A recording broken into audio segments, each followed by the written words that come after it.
కొత్తగా వన్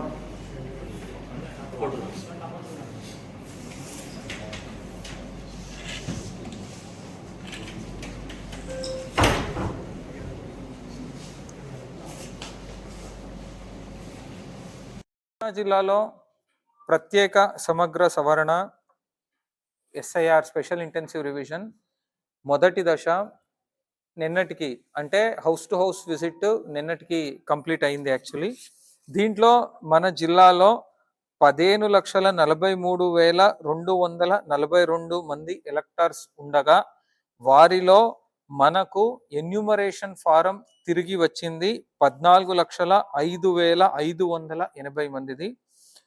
మళ్ళీ మిగిలిన 1,37,662 మందిది ఎన్యూమరేషన్ ఫారమ్స్ తిరిగి రానందున అవన్నీ కూడా అన్కలెక్టిబుల్ గా మార్క్ చేయడం జరిగింది.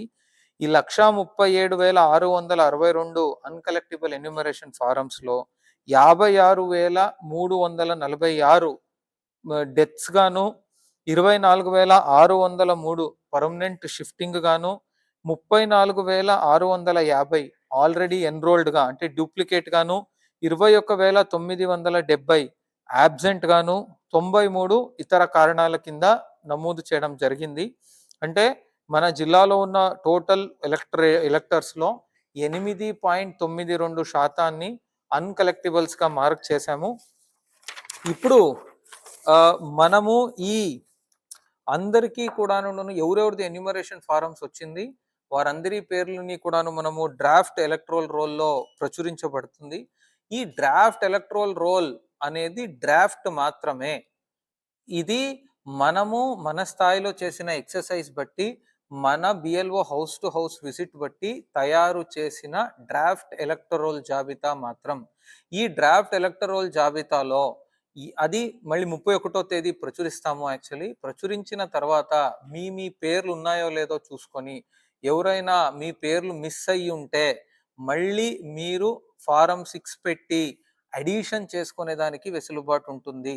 ఎవరూ కూడా కంగారు పడే అవసరం లేదు.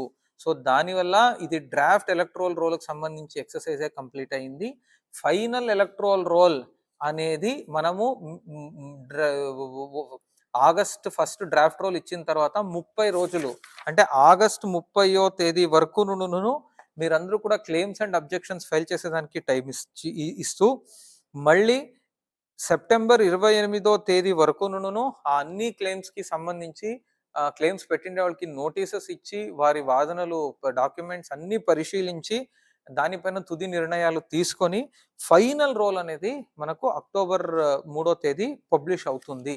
సో దయచేసి దానివల్ల ఇది డ్రాఫ్ట్ రోల్ మాత్రమే అనేది నేను మళ్ళీ ఇంకొకసారి అందరికీ కూడాను అందరి దృష్టిలో తీసుకురావాలి అనుకుంటున్నాను.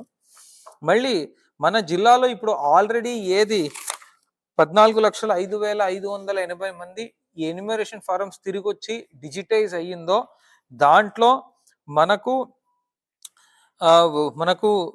13,82,660 మంది ఎలక్టర్లు వారి 2002 ఎలక్ట్రోల్ రోల్తో వారి పేరుతో కానీ వారి తల్లిదండ్రుల పేరుతో కానీ వారి గ్రాండ్ ఫాదర్ గ్రాండ్ మదర్ పేరుతో కానీ ఆల్రెడీ మ్యాప్ అయ్యి ఉంది కనుక వారికి ఎటువంటి నోటీసు రాదు. వారికి ఎటువంటి మళ్ళీ ప్రాసెస్ ఉండదు. ఇంకా మిగిలిన వాళ్ళు మేము నో మ్యాపింగ్ అని ఏమి చూపిస్తున్నాము. ఈ నో మ్యాపింగ్ అని చూపించిన వాళ్ళకి మాత్రమే నోటీస్ అనేది వస్తుంది.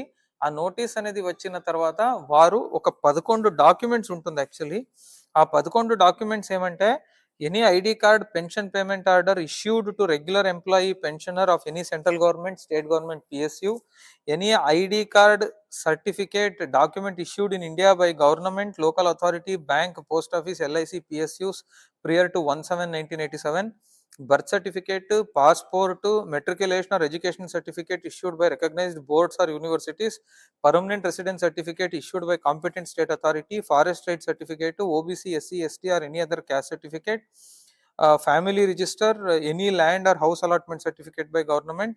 So ఇలా మనకు లిస్ట్ ఆఫ్ డాక్యుమెంట్స్ ఉన్నాయి. ఈ డాక్యుమెంట్స్ లో ఏదైనా ఒక డాక్యుమెంట్ ని వారు 1/7/1987 కన్నా ముందు పుట్టిండే వాళ్ళైతే వారికి సంబంధించిన ఒక డాక్యుమెంట్ ఇస్తే చాలు. లేదు 1/7/1987 నుంచి మనకు 2/12/2004 మధ్యలో పుట్టిన వాళ్ళైతే వారిది ఒక డాక్యుమెంట్, వారు one of the parents the ఒక డాక్యుమెంట్ ఇవ్వాలి. ఆ డేట్ తర్వాత పుట్టిండే వాళ్ళైతే వారిది ఒక డాక్యుమెంట్, వారిద్దరు పేరెంట్స్ ది కూడా డాక్యుమెంట్స్ ఇవ్వాలి. దీనికి కూడా మా బిఎల్ఓస్ అందరికీను క్లియర్గా ఇన్స్ట్రక్షన్స్ ఇచ్చాము. పబ్లిక్కి కరెక్ట్గా హ్యాండ్ హోల్డ్ చేసి వారికి సపోర్ట్ ఇచ్చి మన ఓటర్ ఎవరికి కూడా ఇబ్బంది లేనట్టు ఆ డాక్యుమెంట్స్ కలెక్ట్ చేసేదానికి అన్ని చర్యలు చేపడుతున్నాము. Thank you.